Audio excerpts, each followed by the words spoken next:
오늘은 매장을 운영하는 대표님들을 위한 특별한 이야기를 준비했습니다. 바로 공간 브랜딩에 관한 이야기인데요. 카페업이나 요식업과 같이 매장에서 고객의 경험을 전하는 곳들은 우리 브랜드의 정체성을 공간으로서 보여주는 것이 꼭 필요한 부분일 것 같아요.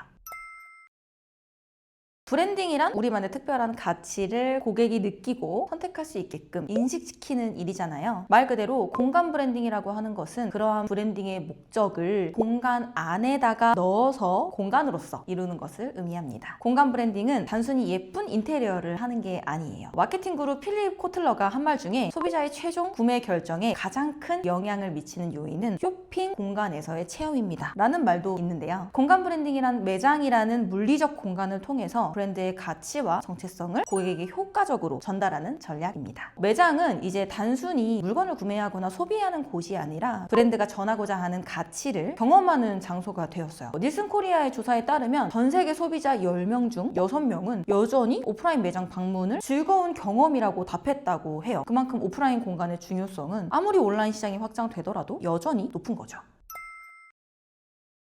온라인 쇼핑이 발달한 요즘 시대에는 역설적으로 오프라인 공간의 차별화가 더 중요해졌어요. 왜 그럴까요? 이제 소비자들은 단순히 물건을 구매하기 위해 매장을 방문하는 것이 아니라 특별한 경험을 원합니다. 구매를 목적으로 방문한다기보다는 경험을 목적으로 방문한다는 것을 잠깐 경험만 주고 사라지는 팝업 스토어의 유행을 보면 알 수 있죠. MZ세대를 중심으로 SNS에 인증샷을 올리는 문화가 확산되면서 매력적인 공간은 자연스러운 마케팅 효과를 가져옵니다. 공간이 곧 콘텐츠가 되는 시대가 된 거죠. 인스타그램에서 해시태그만 검색해봐도 얼마나 많은 소비자들이 특정 브랜드의 공간을 공유하는지 알 수 있어요. 단순히 음식이 먹고 싶으면 배달을 시켜 먹으면 훨씬 편하고 빠르겠죠. 굳이 매장까지 찾아서 가는 이유는 그 매장에서만 느낄 수 있는 경험이 분명히 있기 때문일 겁니다. 요식업의 경우에는 분위기, 음악, 음식이 나오는 플레이팅의 무드, 서비스 등이 있을 수 있겠죠. 상품의 경우는 직접 체험해보거나 휴먼 터치를 느낄 수 있어서 방문하게 될 거예요. 공급은 매장이 없어도 충분히 되고 있기 때문에 공간의 역할은 단순히 공급을 넘어서 특별한 가치를 전달하는 것에 집중할 수밖에 없게 되는 거죠. 때문에 감도 높은 공간 브랜딩이 훨씬 더 중요하게 된 것 같아요.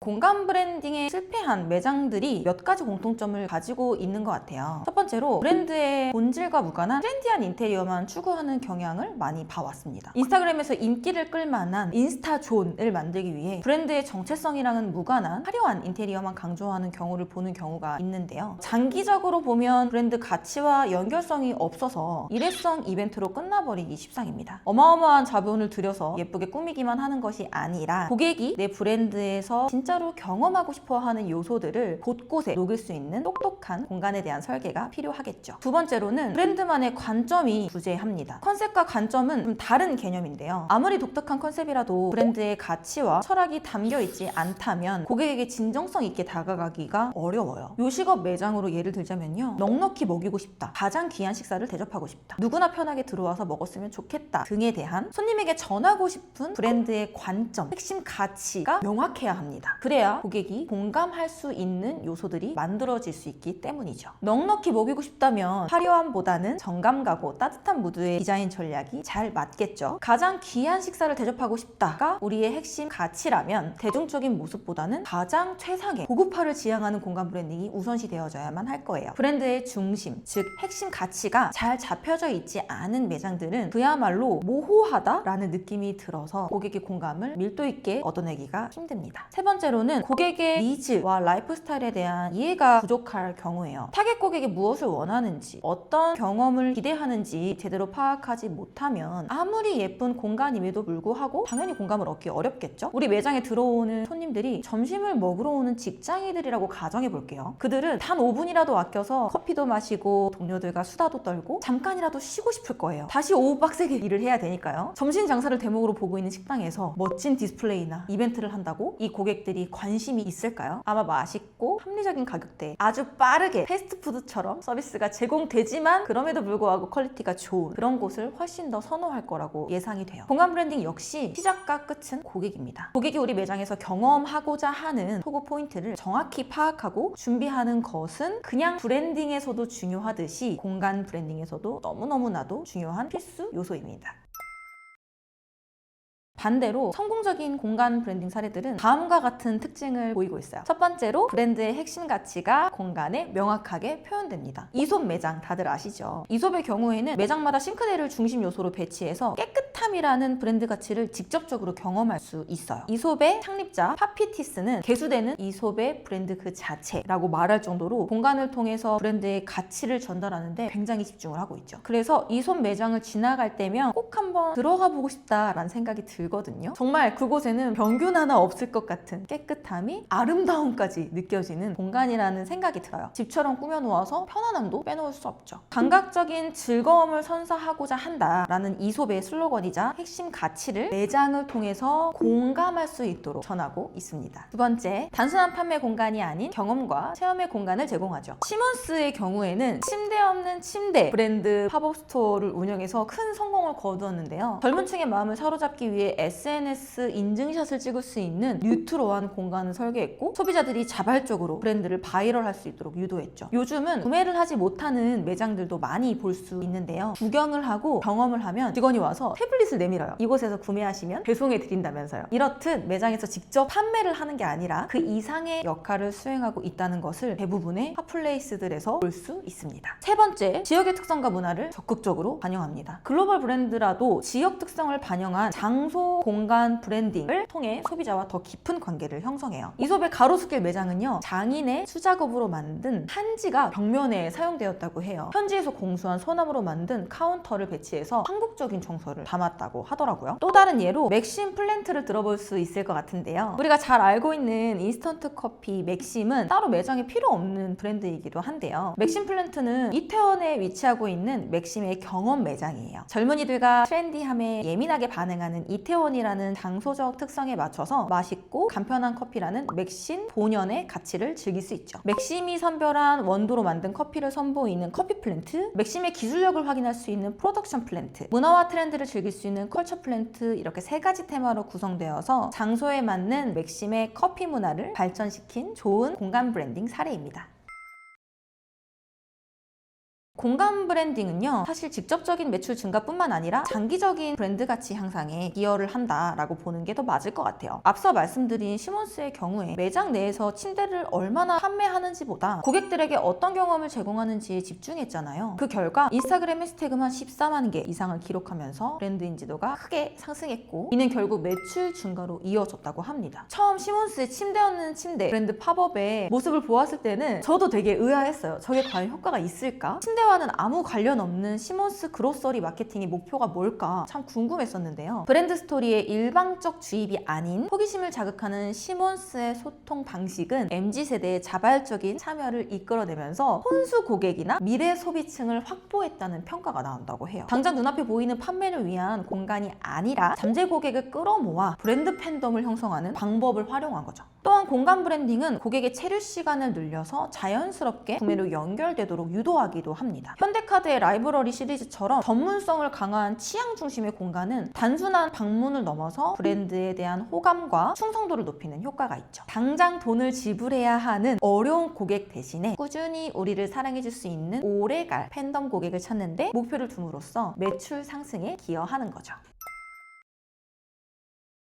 이러한 공간 브랜딩 전략을 세울 때 가장 중요한 것은요, 브랜드의 관점입니다. 단순히 트렌드를 따라가는 것이 아니라 브랜드만의 철학과 가치를 공간에도 녹여내는 것이 핵심이에요. 일본 서점 브랜드 츠타야의 CEO 무네야키는요, 고객에게 가치 있는 것은 서적이라는 물건이 아닌 그 안에 풍부하게 들어있는 제안이라며 제안을 팔아라 라는 오프라인 공간의 솔루션을 제시했습니다. 이처럼 제품 자체가 아니라 그 제품이 가진 본질적 가치를 전달하는 공간을 만드는 것이 중요한 거죠. 또한 타겟 고객 라이프 스타일과 니즈를 철저히 분석해서 그들에게 특별한 경험을 제공할 수 있는 요소도 발굴을 해야 합니다. 공간은 단순히 미적인 요소뿐만 아니라 기능적, 감성적, 사회적 요소들이 균형을 이루어야 하잖아요. 조금 어려울 수 있으니 디블러의 고객 사례로 한번 예시를 들어볼게요. 종로 3가 중심부에 위치한 북촌무궁화라는 요식업 브랜드의 공간 브랜딩을 진행할 때인데요. 북촌무궁화가 바라보는 핵심 타겟은 근처 야장을 즐기는 직장인들을 포함해서 한국의 정서를 경험하기 경험하기 위해 찾아오는 외국인들이었어요. 때문에 익선동 해장주막이라는 타이틀을 가지고 한국의 정서를 가장 아름답게 즐길 수 있도록 하는 것이 이 브랜드의 관점이었습니다. 카메라를 들게 만드는 건물을 꽉 채우는 외부 벽화는 무궁화의 아름다움을, 동양화로 채워진 내부 벽화는 옛 주막의 정겨움을, 형형색색 오색찬란한 매장 내 한국 전통 문양의 오브제와 조명들은 한국색의 아름다움을 표현함과 동시에 국밥, 막걸리 등과 어우러져서 꼭 사극에 나오는 주막에 들어온 것 같은 느낌이 들게 해요. 이처럼 고객에게 우리만의 이야기와 느낌을 제안할 수 있는 매장을 만들기 위해서는 고객에게 제공할 브랜드의 관점, 즉 전하고자 하는 우리의 핵심 가치에 대해서 뾰족하게 정의할 수 있어야 합니다.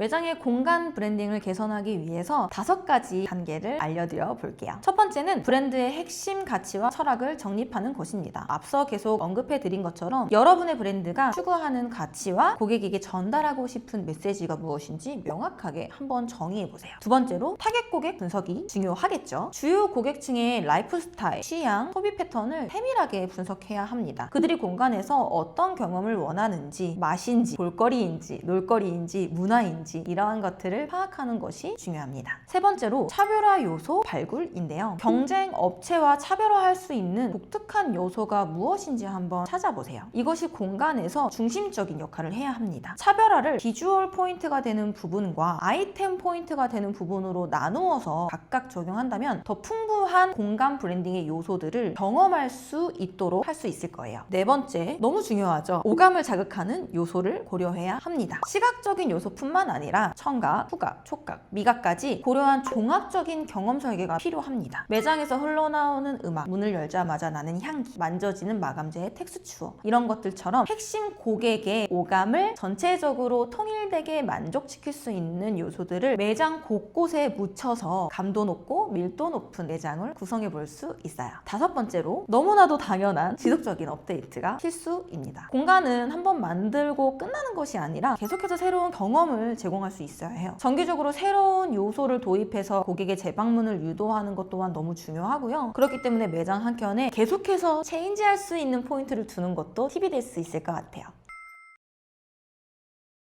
브랜드 이름을 언급을 할 수는 없지만 저희가 컨설팅했었던 한 카페 브랜드의 사례를 소개해드려 볼게요. 이 카페는 원래 일반적인 인테리어와 평범한 메뉴로 운영이 되고 있었어서 매출이 정체되어 있던 상황에서 저희가 공간 브랜딩, 전체적인 브랜딩을 컨설팅을 맡게 됐어요. 먼저 이 카페의 핵심 가치를 일상 속의 소소한 휴식과 위로로 정의했습니다. 그리고 이 가치를 공간에 구현하기 위해서 다음과 같은 변화를 주었어요. 실제로 카페 중앙에 진짜 나무를 심고 그 주변으로 좌석을 배치해서 도심 속 작은 숲이라는 콘셉트를 구현했죠. 벽면에는 지역 작가들의, 즉 로컬 크리에이터들의 그림을 전시하고 월별로 그 작품들을 교체할 수 있도록 해서 고객들에게 항상 새로운 경험을 제공할 수 있도록 구성했습니다. 시간대별로 다른 향과 음악을 제공해서 오감 자극을 조금 더 다양하게 주려고 한 부분도 있고요. 메뉴판에도 각 음료와 디저트가 주는 위로와 휴식의 메시지를 담아서 스토리텔링을 강화했습니다. 이러한 변화 후에 6개월 만에 매출은 35%가 증가했고 SNS 언급량이 3배 이상 늘어났다고 하더라고요. 무엇보다 단골 고객이 크게 증가했다. 이러한 도심 속에서 작은 숲을 즐기고 싶은 고객들이 단골이 되었다라고 하면서 매출의 기반을 마련할 수 있었습니다.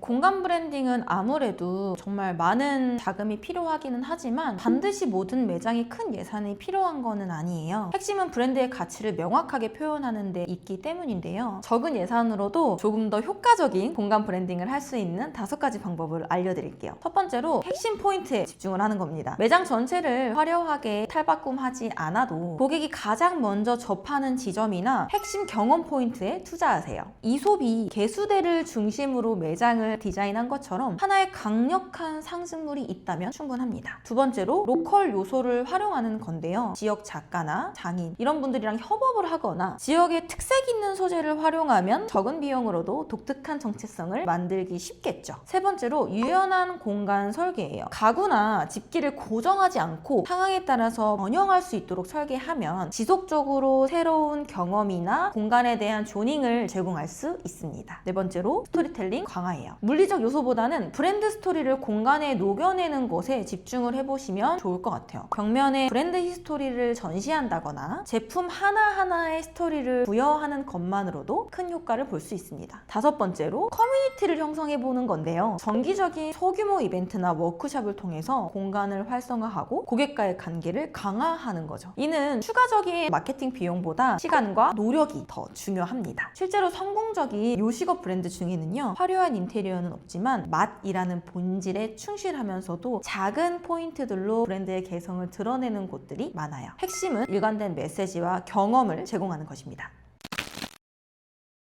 오늘은 공간 브랜딩의 중요성과 성공 전략에 대해서 간략하게 알아봤는데요. 오늘날의 소비자들은 단순히 제품을 구매하는 것이 아니라 브랜드가 제공하는 총체적인 경험을 원합니다. 그 중심에는 바로 물리적 공간이 있는데요. 공간 브랜딩이 성공하기 위해서는 브랜드의 본질과 가치를 명확히 하고 그것을 공간에 일관되게 표현하는 것이 핵심입니다. 단순히 트렌드를 따라가는 것이 아니라 브랜드만의 확고한 관점을 가지고 고객에게 특별한 경험을 제공하는 거죠. 여러분의 공간이 단순히 판매 장소를 넘어서 브랜드의 가치를 전달하고 고객과 진하게 소통할 수 있는 장이 되기를 바랍니다. 감사합니다.